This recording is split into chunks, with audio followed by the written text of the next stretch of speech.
নমস্কার। বঙ্গ সংস্কৃতিতে আপনাদের স্বাগত জানাই। আজ আপনাদের নিয়ে যাব একটি নতুন জায়গায়, একটি সুন্দর মনোরম পরিবেশ। পঞ্চম গৌড়ধামের মধ্যে একটি অন্যতম গৌড়ধাম হলো কাটোয়া, যার পূর্বে নাম ছিল কণ্টকনগর বা কাঞ্চননগর। নবদ্বীপের পর দ্বিতীয় তাৎপর্যপূর্ণ গৌড়ধাম হল কাটোয়ার গৌরাঙ্গ বাড়ি। আপনারা শিয়ালদাহ বা হাওড়া থেকে কাটোয়া লোকাল ধরে কাটোয়া স্টেশনের 1 নম্বর প্ল্যাটফর্ম থেকে টোটো ধরে খুব সহজেই পৌঁছে যেতে পারবেন কাটোয়ার গৌরাঙ্গ বাড়ি। আমি নিজ সুবিধার্থে বর্ধমান কাটোয়ার মধ্যবর্তী বরগুনা নামক স্টেশন থেকে সকাল 8টা 5-এ যাত্রা শুরু করি।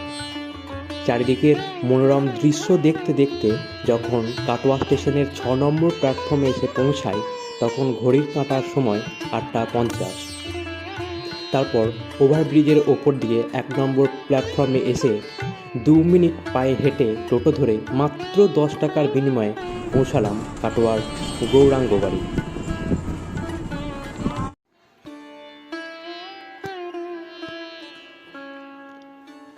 আর এটাই গৌরাঙ্গ বাড়ির মেন ফটক, অর্থাৎ সিংহদ্বার। সিংহদ্বারের দুদিকে জগাই ও মাধায়ের সুন্দর দুটি মূর্তি আপনাদের চোখে পড়বে। তারপর সিংহদ্বার পেরিয়ে ভিতরে প্রবেশ করলেই ডান দিকে মন্দিরের অফিস রুম। এখানে আপনারা পূজার যাবতীয় সামগ্রী পেয়ে যাবেন।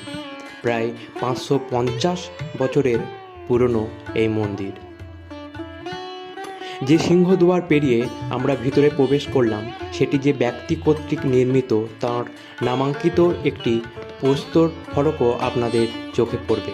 সাথে সাথেই দেখতে পেলাম সুন্দর একটি তুলসী মঞ্চ। মন্দিরের মধ্যে মোট 2টি বড় তুলসী মঞ্চ আছে। এখানে শ্রী শ্রী গৌরাঙ্গ মহাপ্রভু মন্দিরের যে ঠিকানা সেটাও দেওয়া রয়েছে।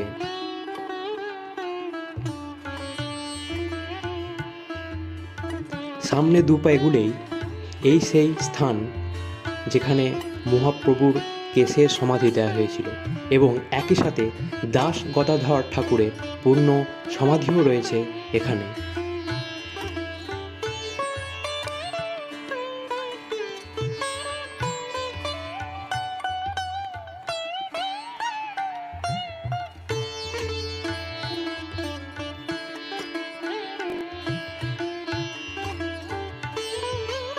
সামনে চূড়া বিশিষ্ট যে মন্দিরটি দেখতে পাচ্ছেন, এটি মেন মন্দির যেখানে মহাপ্রভুর বিগ্রহ রয়েছে। ওখানে যাবার আগে মন্দিরের চারপাশটা আপনাদের একটু ঘুরে দেখাবো। মন্দিরের দ্বিতীয় বড় তুলসী মঞ্চ এটি। মহাপ্রভুর কেশের সমাধি মন্দিরের বিপরীতে রয়েছে একটি বিশাল অশ্বত্থ গাছ। আর এই মন্দিরে এই অশ্বত্থ গাছের একটি আলাদা মাহাত্ম্য রয়েছে। এখানেই মহাপ্রভুর মস্তক মুন্ডন করা হয়েছিল। এই সেই অশ্বত্থ গাছ, যা 550 বছরের পুরনো ইতিহাসের সাক্ষ্য বহন করে চলেছে।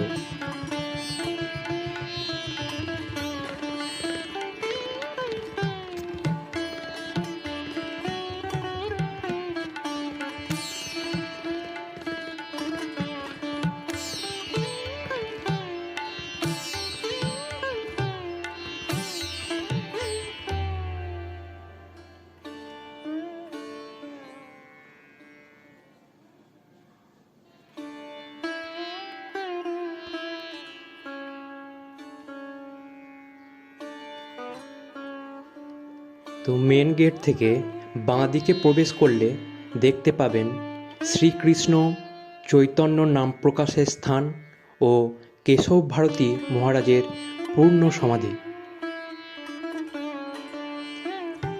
চলুন ভিতরে প্রবেশ করা যাক।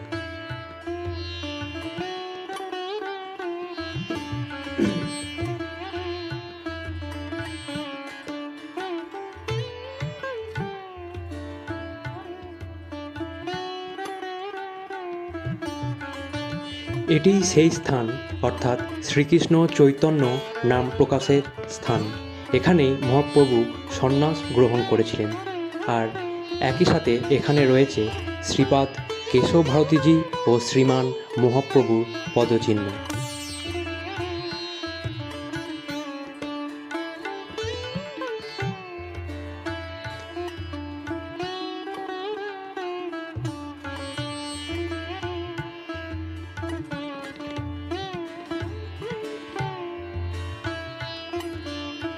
এই মন্দিরের পশ্চাৎভাগে রয়েছে আরও একটি মন্দির, আর দুটি মন্দিরের মাঝে রয়েছে প্রভুপাদ বেণীমাধব গোস্বামীর পূর্ণ সমাধি।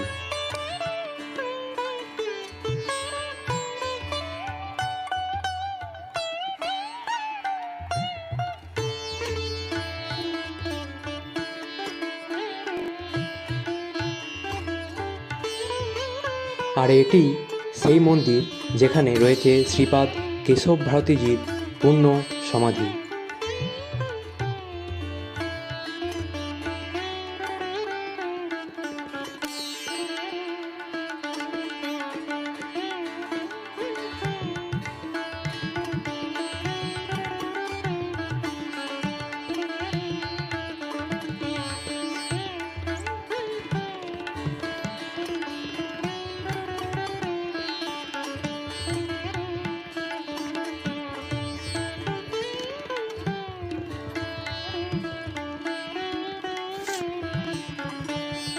জায়গাটা আরও একবার আপনাদের ঘুরিয়ে দেখায়।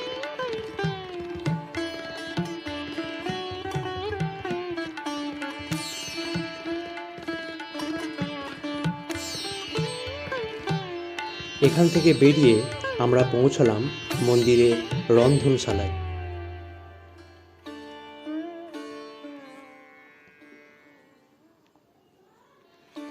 মন্দিরে প্রতিদিন ভোগ প্রসাদের আয়োজন রয়েছে, তবে বেলা 10টার মধ্যে মন্দির কর্তৃপক্ষের কাছ থেকে ভোগের কুপন সংগ্রহ করে নিতে হবে। দেখতে পাচ্ছেন মা কাকিমাদের দ্বারা ভোগ প্রসাদ তৈরির প্রস্তুতি চলছে নিত্যদিনের মতোই।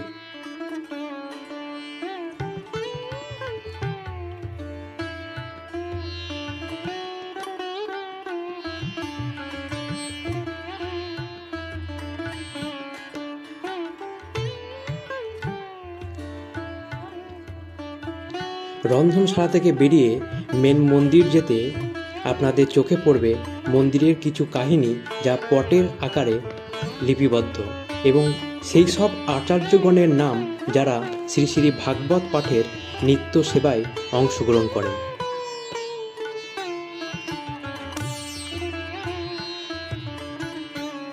মেন মন্দিরের আটচালা পেরিয়ে আমরা পৌঁছলাম মহাপ্রভুর বিগ্রহের সামনে।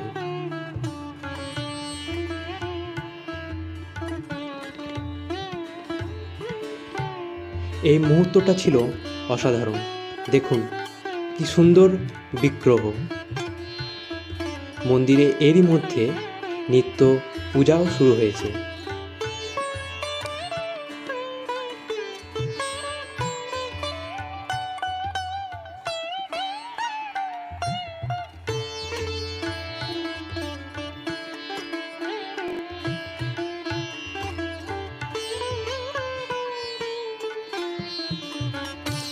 মন্দিরের বাকি আরও অজানা ইতিহাস আমরা মন্দিরের পুরোহিত শ্রী স্বরূপানন্দ গোস্বামীজির মুখ থেকে শুনে নেব।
আচ্ছা, এর সঙ্গে একটা কথা জিজ্ঞেস করি, ওই যদি আমি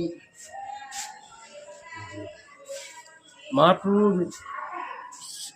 নবদ্বীপ যখন পরিত্যাগ করেন নিমাই মহাপ্রভু কাটোয়া কণ্টকনগর, আগে নাম ছিল কণ্টকনগর, তার আগে নাম ছিল কাঁটাদিহি, কাঞ্চননগর, শেষে কাটোয়া নাম হয়। সেই কাঞ্চননগর, কাটোয়া, কণ্টকনগর যেসব আছে তার সেই নাম এখন কাটোয়া। এই কাটোয়ায় মহাপ্রভুর সন্ন্যাস পীঠ। এই সন্ন্যাস গ্রহণের স্থান হচ্ছে এইটি মস্তক মুন্ডনের স্থান। মহাপ্রভুর সন্ন্যাসের পূর্বে যেসব মস্তক মুন্ডন করতে হয় সেই মস্তক মুন্ডনের স্থান এইটি। এই স্থানে মধুনাপিত মস্তক মুন্ডন করেছিলেন এবং সন্ন্যাস গ্রহণের সময় যারা উপস্থিত ছিলেন তারা হচ্ছে এখানে মুকুন্দ, গদাধর, চন্দ্রশেখর, নিত্যানন্দ, ব্রহ্মানন্দ, এরা সব সন্ন্যাস গ্রহণের সময় উপস্থিত ছিলেন। এই সন্ন্যাস গ্রহণের পূর্বে যে মস্তক মুন্ডন হয় সেই মস্তক মুন্ডনের যে কেস সেইটি সামনে একটি মন্দির আছে, দাস গদাধর প্রভুর মন্দির। চলুন দেখায় সেই দাস গদাধর প্রভুর মন্দির।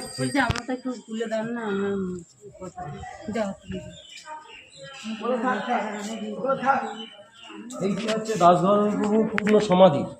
আচ্ছা, এই দাস গদাধর প্রভুর বক্ষে মহাপ্রভুর যে কেশ মুন্ডনের যে কেস মধুনাপিত করেছিলেন, সেই মধুনাপিত যে মুন্ডন কেস, সেই কেস মহাপ্রভু ওইটি দাস গদাধর প্রভুর বক্ষে পরশ করে রাখা আছে, সমাধিত করা। এই দাস গদাধর প্রভুর আদি বাড়ি হচ্ছে আরিয়াদহ। আচ্ছা, আরিয়াদহটা হচ্ছে কালীঘাটের ওইদিকে যে আচ্ছা, আছে ওইখানে। এই মহাপ্রভুর সেবার যে বিগ্রহ আমরা যেটা সেবা করছি, এই বিগ্রহটি শ্রীখণ্ডের নরহরি সরকার মশাই 3টি বিগ্রহ করেছিলেন। আচ্ছা, 3টি বিগ্রহের মধ্যে এইটি হচ্ছে বড়, নাটুয়া ভুবন এই বিগ্রহের নাম। এই নাটুয়া ভুবন এই বিগ্রহটি দাস গদাধর প্রভুকে অর্পণ করেন সেবা করার জন্য, আচ্ছা, যেটি মন্দিরে এখন আছে। হুম। আপনাদের দেখাবো সেই বিগ্রহ। এই বিগ্রহে এই মন্দিরে দাস গদাধর পূর্ণ সমাধি তিরুভাব হওয়ার পর মহাপ্রভু কেশ সমেত এখানে সমাধিত্ব করা হয়। আচ্ছা। এবার আপনাদের দেখাবো যে মহাপ্রভুর যে স্থানে সন্ন্যাস দীক্ষা গ্রহণ করেছিলেন, সন্ন্যাস গুরু কেশব ভারতী যেটি আশ্রম, আচ্ছা, এখানেই উনি ভজন করতেন।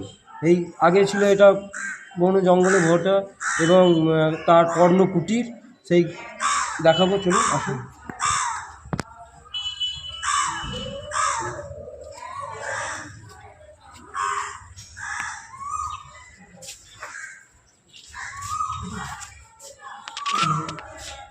এই হচ্ছে মহাপ্রভুর সন্ন্যাস গ্রহণের স্থান।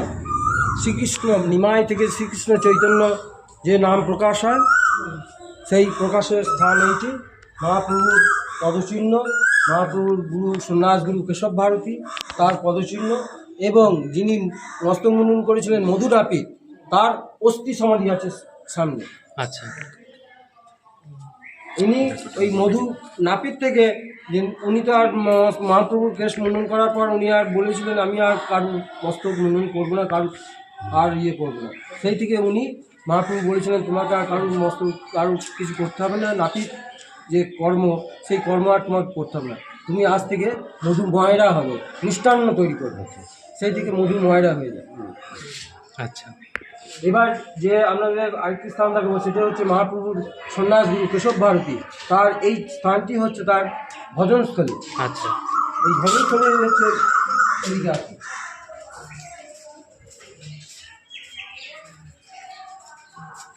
এইটি হচ্ছে মহাপ্রভুর সন্ন্যাস গুরু কেশব ভারতী। কৃষ্ণলীলায় যিনি অকুর ছিলেন, গৌরলীলায় উনি হচ্ছেন কেশব ভারতী। আচ্ছা, এই কেশব ভারতী এটি ছিল আগে পর্ণকুটির, এই পর্ণকুটির আগে ছিল, তারপর এটা মন্দিরে রূপান্তরিত করা হয়, এবং ইনি হচ্ছেন মহাপ্রভু সন্ন্যাস গুরু কেশব ভারতী, আর ওনার দীক্ষা গুরু ঈশ্বরগুরু। আচ্ছা, কেশব ভারতীর দীক্ষা ঈশ্বরগুরুর কাছে। আর মহাপ্রভুর যে বিগ্রহ এখন মন্দিরে আছে সেটি হচ্ছে আমরা যেটা এখন সেবিত হচ্ছে, এই দাস গদাধর পরিবারের দাস গদাধর ভাইপো যদুনন্দন প্রভু, ওনার পরিবারের সব সেবায়িত এখানে মহাপ্রভু সেবা করছেন। আচ্ছা, তার বংশ পরম্পরা সেবা করে আসছেন। মন্দিরে চলুন, আমি দেখাবো মহাপ্রভুর বিগ্রহ।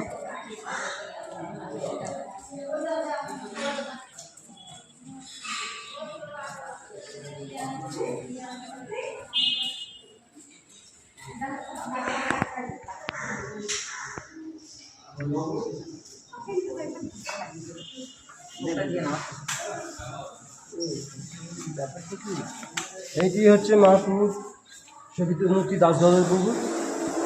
এই মূর্তিটি নাটুয়া ভুবন নরহরি সরকার অর্পণ করেছিলেন, সেই মূর্তি এটি। আর 3টি বিগ্রহের মধ্যে একটি আছে এখন মহাপ্রভু নিত্যানন্দ জন্মস্থান একচক্রা, ওখানে সেবিত হচ্ছে। আর ছোটটি নিজের কাছে রেখেছিলেন শ্রীখণ্ডে, নরহরি সরকারের ওখানে সেবিত হচ্ছে। এই 3টে বিগ্রহ এইভাবে আছে। আর ভোগ প্রসাদের কী ব্যবস্থা আছে? ভোগ প্রসাদ এখানে প্রত্যেকদিনই অন্নভোগের নিত্য ভোগ হয় এবং 10টার ভেতরে কুপন কাটতে হয়। সে বাড়িতে কাছে কুপন পাওয়া যায়, সেই কুপন কেটে দুপুরে অন্নভোগের প্রসাদ পাওয়া যায় এখানে। যেহেতু 10টা অতিক্রম হয়ে গেছে তাই কিছু পাবো। আর এখানে রন্ধনশালা, মহাপ্রভুর রন্ধনশালা, ওদিকে একটি রন্ধনশালা।